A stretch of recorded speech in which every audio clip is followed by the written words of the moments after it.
Hello, BookTube. Well, it happened again. My Ninja mail driver, once again, has struck and then vanished before anyone had a chance to thank him. I went out to the front porch to see what the weather is doing. The weather forecasts for Boston tonight are almost benign. The snow changing over to sleet and then to rain with warmer temperatures tomorrow, so that none of it will stick around. And the latest forecast that I saw even called for sunlight at noon tomorrow. That this whole thing is just going to pass overnight. But outside, on the porch, it sure feels like something worse than that. It feels like a snowstorm is coming. But that's probably just a byproduct of being really old. But while I was out there, lo and behold, there was a tub of books out there. So I thought we'd do mail haul. You're accustomed to a 5-video day. I don't know how long it'll take to upload. But let's go through these. There's a lot of cardboard here. In fact, this mail haul is entirely cardboard. There are no manila envelopes here. And Frida already has a delightful chew toy. I don't think she's going to be interested in any of these. I'm just going to ignore her. Oh God. Okay. All right. Okay, is there a particular reason for this? No, there isn't. Okay, this is... I get Penguin Classics in the mail. You saw earlier today I got a Penguin Classic of Sense and Sensibility in a new edition with new essays and new gimcracks and gewgaws. Sometimes, though, Penguin will send me something else. They will just send me a Penguin Classic. Usually it's one that I don't have. Usually it's something new. And I love that. They are my favorite books in the world. And sometimes the things they send me are not precisely new. And as far as I can tell, this is one of those. This is The Joyous Science by Friedrich Nietzsche. Not my favorite author in English or in German. but I guess... I guess there are plenty of people out there who don't get free books in the mail. Maybe I ought to reread this. It doesn't look like it's a new translation, or it looks like the translation might have come out last year. So this might be a Penguin Classic debut. I'll have to read up on it and see why I'm getting it. But maybe I should reread it. If there's no ironclad law that says I will always hate Nietzsche, I could end up liking something that he wrote. I read an English-language translation of The Joyous Science a long time ago, and I read The Joyous Science in German when I was living in Germany. It didn't do anything for me either time, but then this author never has. So, right, so on the one hand, it's a great start because it's a Penguin Classic, and I love Penguin Classics. On the other hand, it's just about the last author I would want to see in a Penguin Classic, so let's move on here. Okay. All right, we're off to a very odd start for this Ninja mail haul. Okay, this comes out on March the 5th. I mentioned there are 80 million, literally 150 books coming out on March the 5th. It's going to be a massive turnover for retail bookstores if they go by that date. This is one of those. It's edited by Veronica Chambers. And it is called Queen Bey. A celebration of the power and creativity of Beyonce Knowles Carter. To put it mildly, somewhere out there in my audience, if I want to call you that, you're friends, but you're also an audience, somewhere out there, someone who wants this book a whole lot more than I do. If you are that someone, then sing out in the comments field. I will almost certainly try to connive you into writing a review. Perfectly happy to take the book, and of course, I think if you've been watching my videos, you know the one word that kind of sort of doesn't apply to me is strict. So if I say I'll send you this book if you write me a review, and I send you the book and you don't write me a review, I probably won't stop talking to you. But I firmly believe that I could be getting more reviews out of you people than I am currently getting. I firmly believe that. I don't think enough of you are trying. That's all. A lot of you are, but. I could do with more. But anyway, let's see. Let's see what this next one is. It's very thin. Could be a slim volume of poetry. Or maybe a catalog. I was kind of expecting that I would be getting a lot more spring catalogs than I've had so far. I do love my book catalogs. Let's see here. Oh, no, okay. It's a slim volume, but it's not poetry. It's a very slim volume of stories. It's called The Sun on My Head by Giovanni Martins, translated by Julia Sanchez. The Sun on My Head. It comes out in June.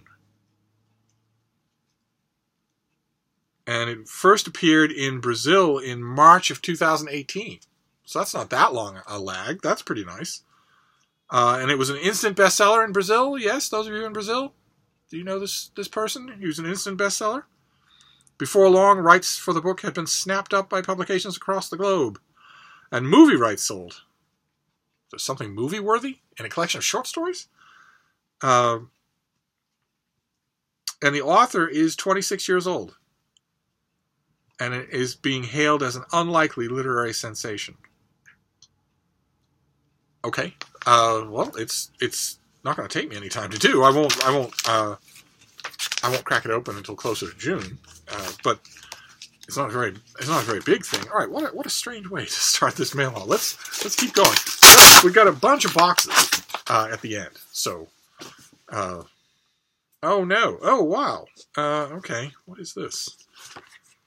Okay. I guess this was sort of inevitable, wasn't it? This is the paperback release of Rick Wilson's Everything Trump Touches Dies with new material. I might actually have to write about this because it's got new material. The subtitle is A Republican Strategist Gets Real About the Worst President Ever. And I think we saw this on this channel. I think we talked about it when it was first coming out. Yeah, it's now in paperback, but the paperback is a revised and updated edition, so this will not be identical to the hardcover. And I think we're probably going to see that.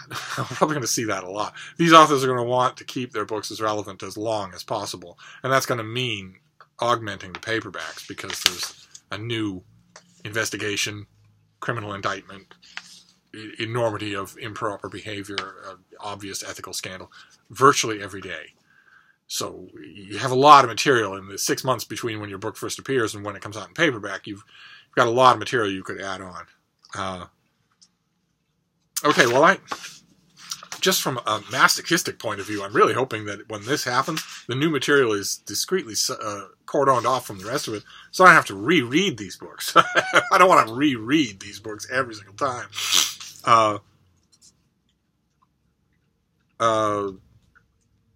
Okay, yeah, there's a note on the paperback edition, which is 20 pages long. Okay, that I can handle.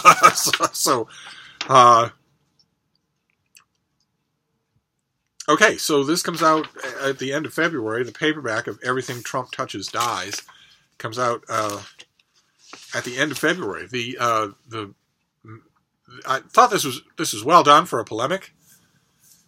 It only scratches the surface. It's only meant to. The thing that my main problem with it, which was both a surface problem and a deeper problem, is that the title's assertion is wrong.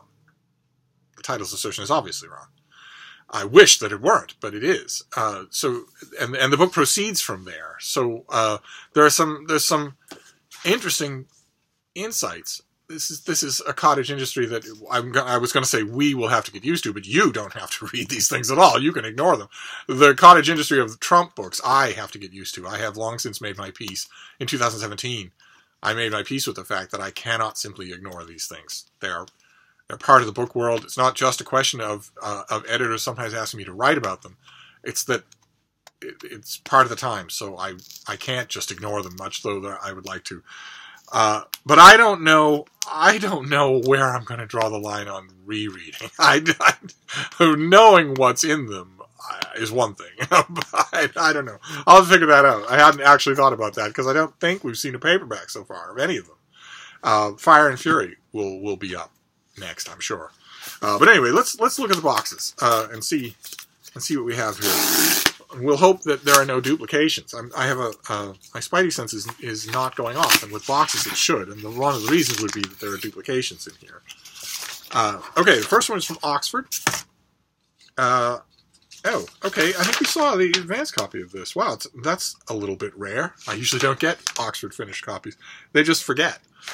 This comes out on March the 1st. It's by Jana Reese, and it's called The Next Mormons: How Millennials Are Changing the LDS Church. Look at that cover. You have hands opening a holy book, but they've got black fingernail polish. That is really neat. It sneaks up on you. So this is just a book about how the Mormon Church is changing.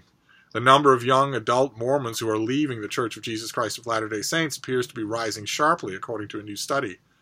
Findings indicate that young adults often leave for political rather than theological reasons, such as gender equality and LGBT inclusivity. This is a sobering reality for a church that for decades seemed to be bucking the trend of young people leaving organized religion. And in this book, the religious scholar Jana Reese demonstrates that things are starting to change. Okay, I'm not as well read on the subject as a lot of you are, so I'll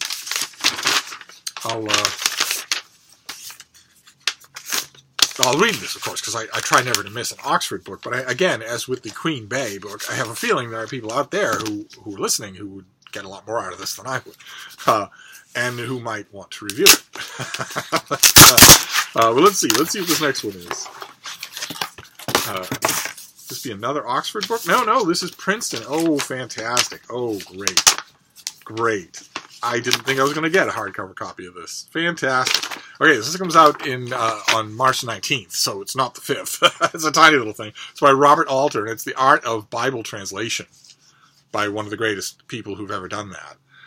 In this brief book, award-winning biblical translator and acclaimed literary critic Robert Alter offers a personal and passionate account of what he learned about the art of Bible translation over the 2 decades he spent completing his own English version of the Hebrew Bible. Alter's literary training gave him the advantage of seeing that a translation of the Bible can convey the text's meaning only by trying to capture the powerful and subtle literary style of biblical Hebrew, something the modern English versions don't do justice to. The Bible style, Alter writes, is not some sort of aesthetic embellishment of the message of the Scripture, but a vital medium through which the biblical vision of God, human nature, history, politics, society, and moral value is conveyed. Okay, that's quite a lot. And as the translators of the King James Version knew, the authority of the Bible is inseparable from its literary authority. Interesting. How interesting.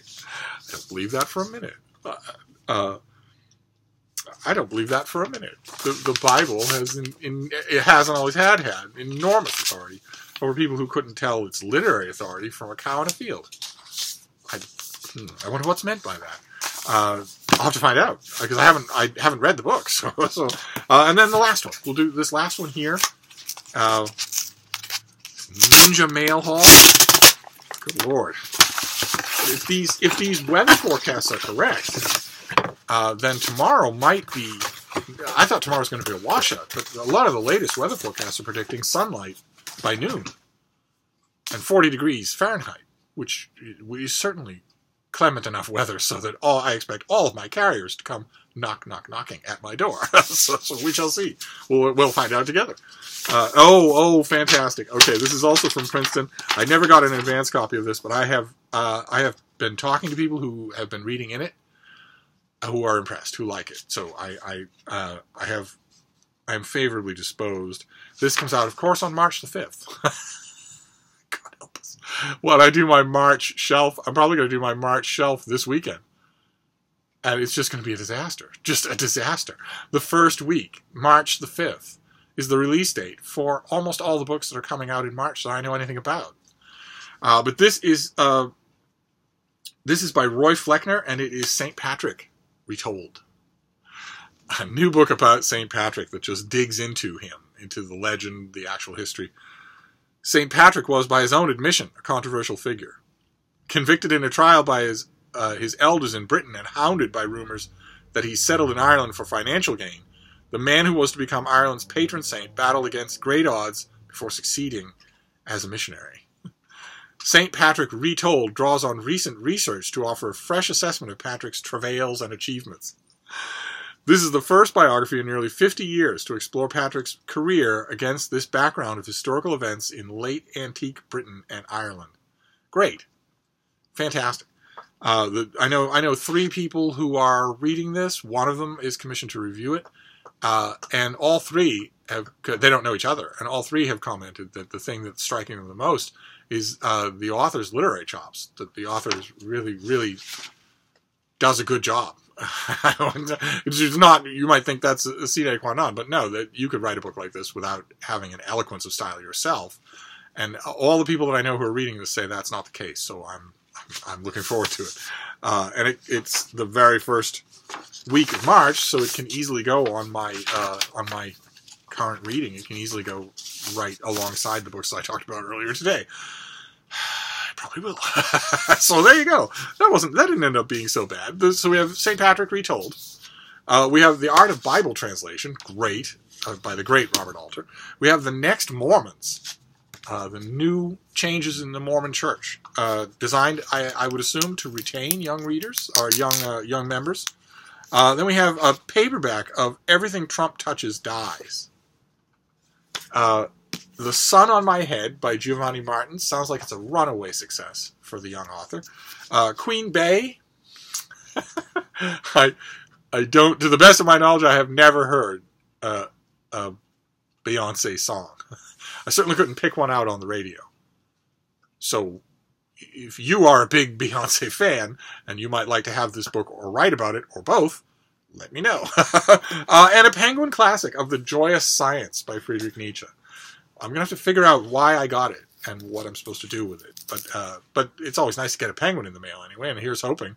That's 2 in one day. Here's hoping that there are more on the way. So there you go. There's a little late in the day addendum to our mail. Some of the things here are really interesting. I confess, I was a little thrown off my pins and needles by the appearance of that Trump book. Because it's not just a paperback, which I can just safely ignore. It's an augmented paperback, so I have to pay attention to. I am wondering what this whole Trump cottage industry of books is going to be like. I think. Well, anyway, I'll dig into it. I'll at least read that afternote and see what that has to say. Anyway, that wraps up for now. I really don't think there'll be more videos today. I think we'll probably have to wait until tomorrow to see each other. Thank you, BookTube.